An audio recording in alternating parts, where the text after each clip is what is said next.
Consulta online. O brasiliense agora pode consultar a margem de lucro dos postos antes de encher o tanque.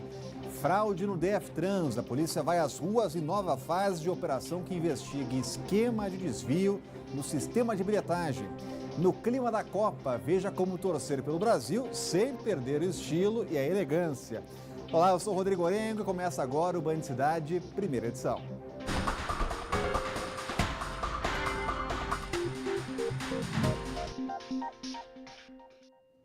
O governo do Distrito Federal já está divulgando o relatório com o preço dos combustíveis nas refinarias e distribuidoras.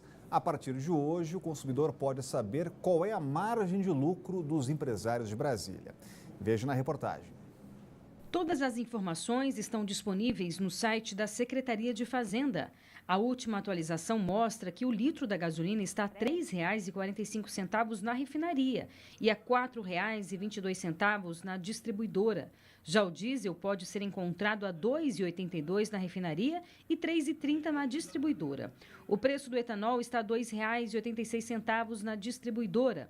De acordo com o governo, o relatório será divulgado toda segunda-feira. O consumidor pode ainda digitar quanto pagou no posto e saber qual é a margem de lucro do empresário. Para acessar o serviço, basta entrar no site fazenda.df.gov.br.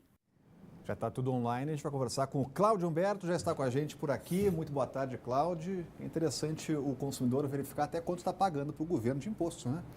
Exatamente. Quer dizer, não basta a gente... É muito boa essa transparência, a gente poder saber quanto é que o posto está levando de lucro. É legítimo o lucro, a gente precisa levar isso em conta. Mas o governo também precisa ser mais transparente nas contas que cobra da gente e também dos empresários, dos postos e tal. E também seria muito interessante que o governo obrigasse as distribuidoras de combustíveis que atuam como atravessadoras no mercado, pega o combustível, seja ele álcool ou gasolina, a um preço e vende pelo preço que bem entende aos postos, que repassa esse custo para o consumidor.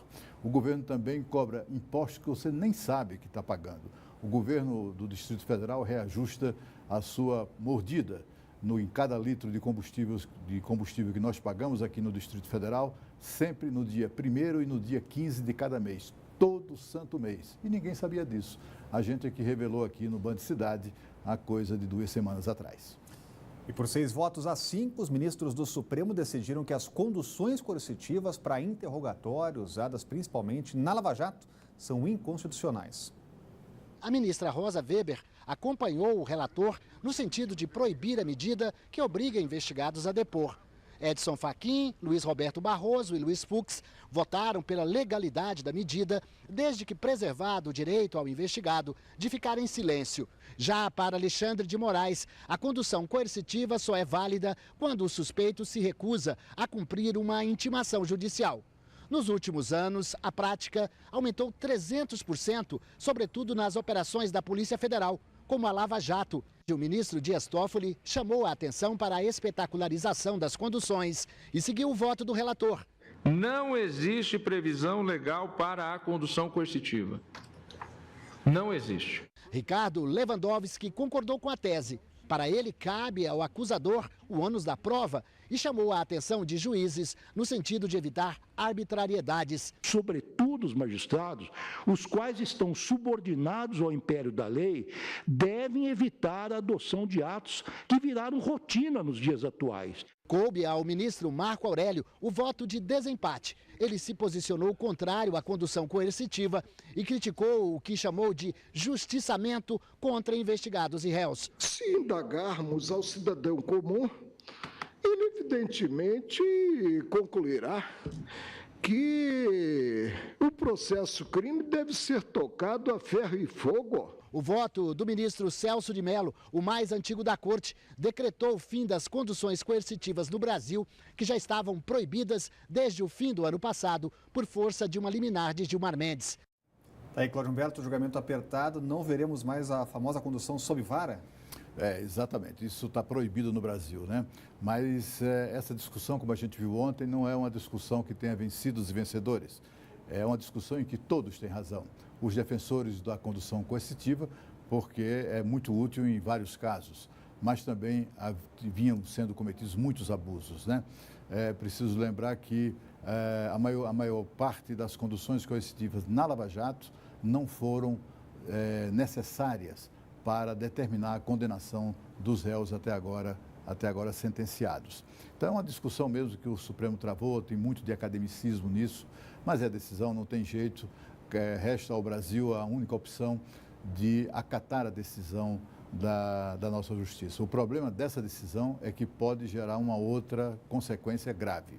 É que a condução coercitiva, segundo alguns dos ministros, inclusive durante o julgamento, era usada muito em substituição ao recurso da prisão temporária, que dura 5 dias, como a gente sabe.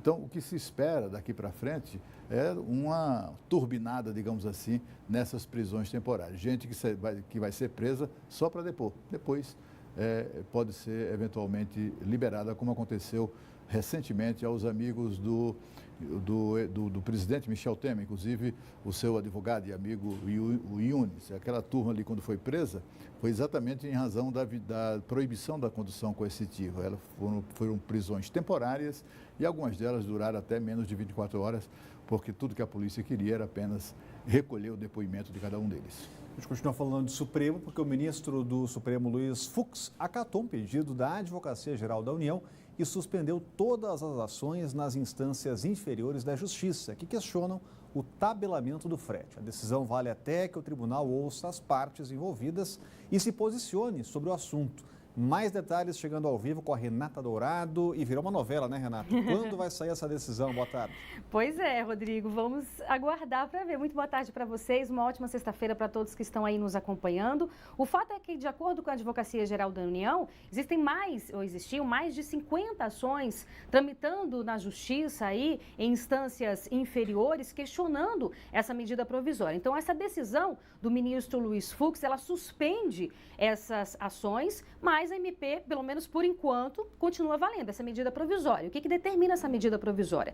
Que a Agência Nacional de Transporte Terrestre, 2 vezes ao ano, em janeiro e também em julho, ela divulgue essa tabela com o valor mínimo desse frete, levando em consideração a carga do caminhoneiro, a distância, o valor que ele gasta com combustível, também com hospedagem. Então, tudo isso leva-se em consideração e cria-se um valor mínimo desse frete. Acontece que, paralelo a essa decisão aí do ministro, o mesmo ministro Luiz Fux, do Supremo Tribunal Federal, também está analisando uma ação proposta pela Confederação Nacional da Agricultura, CNA, e também com representantes aí da indústria, que dizem que essa medida provisória, ela é inconstitucional. Então, ele pediu aí aquele prazo de 48 horas para que o governo se manifeste, outros órgãos também possam se manifestar, para que ele possa fazer essa análise. A gente lembra que essa medida provisória, ela veio depois de um acordo com os caminhoneiros, diante daquela greve que durou 11 dias, que trouxe consequências aí, reflexos negativos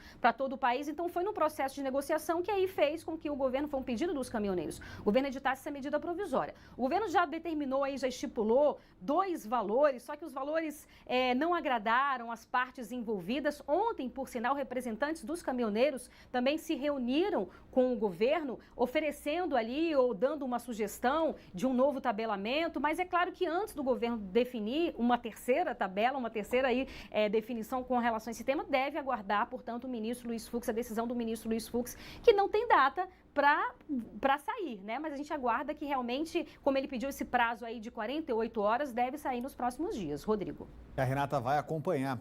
Agora, o Tribunal de Contas do Distrito Federal autorizou a Polícia Civil a retomar o contrato com a empresa que emite documentos de identidade. A população não conseguia tirar a RG nas delegacias desde o último dia 5.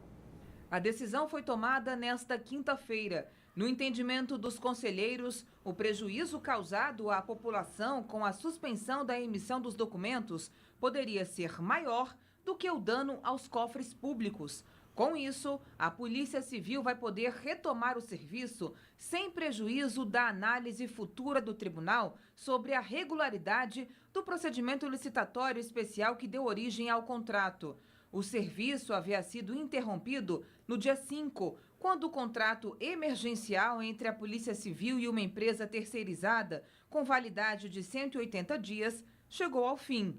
Com a nova decisão, a Polícia Civil ainda terá que processar toda a papelada do novo contrato.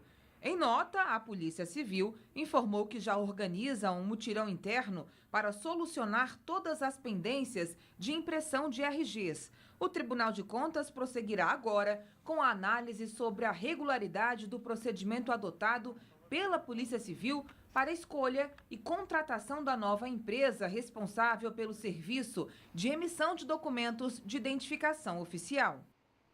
E a seguir, mais uma fase da Operação Trickster, que investiga irregularidades no sistema de bilhetagem do DF Trans.